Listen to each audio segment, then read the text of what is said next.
Hrvatska metropola dobila je još jednu turističku atrakciju. Projektom Old Zagreb uskoro će mnogi domaći i strani turisti, ali i svi zainteresirani građani u romantičan obilazak metropole moći krenuti električnim oldtimerima. Htjeli smo povećati turističku ponudu u gradu Zagrebu, što u zadnje vrijeme stvarno vidimo i povećanje turista i Zagreb kao grad, kao turistički grad se razvija i došli smo do ideja do tih autića jer je nekakav spoj oldtimera, moderno tehnologija, električni auto što je ekološki prihvatljivo, tako da evo došli smo do te ideje da započnemo takav jedan projekt tu kod nas u Zagrebu.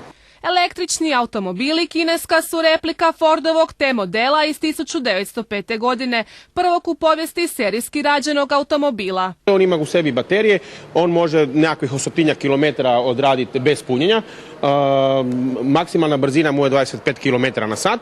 Obilazak oldtimerima bit će oko starog dijela Zagreba, prilagođavajući se već postojećoj trasi koja postoji u turističkoj ponudi. To će biti pretežno znači Zrinjevac, donji dio grada, malo oko Tomislavog trga, gornje grada, katedrala, trg Svetog Marka, crkva Svetog Marka Katarina, znači najpoznatije mjesta u gradu Zagrebu.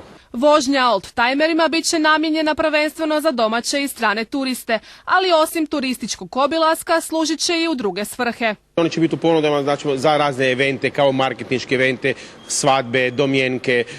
Isto turistička agencija će moći njih angažirati za svoje posebne goste, ali pretežno je turistička namjena i za naše i strane turiste. Tako. Kad će doći lijepo vrijeme, mi očekujemo negdje sredinom 3. početkom 4. mjeseca da će biti baš klasična ta tura za turista. A gdje god da stignu, ove replike izazivaju opće oduševljenje. Htjeli smo mi sami kao takvi probati autiće i stvarno gdje smo vozili, svi su pratili auto, kretali se, pitali su, htjeli su nas zaustaviti.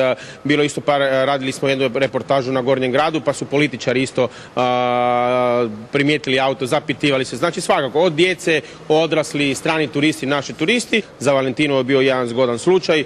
Pokupili smo mladi jedan par kod njih na adresi, vozili smo ih do kino, dočekali ih je šampanjac, cvijeće, časti za šampanjacom, tako da jedan vrlo zgodan trenutak za njih.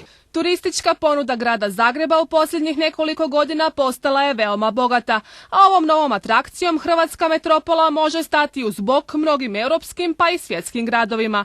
Možda jednog dana, baš kao što je Beč poznat po kočijama, Zagreb bude prepoznatljiv upravo po ovim simpatičnim oldtimerima.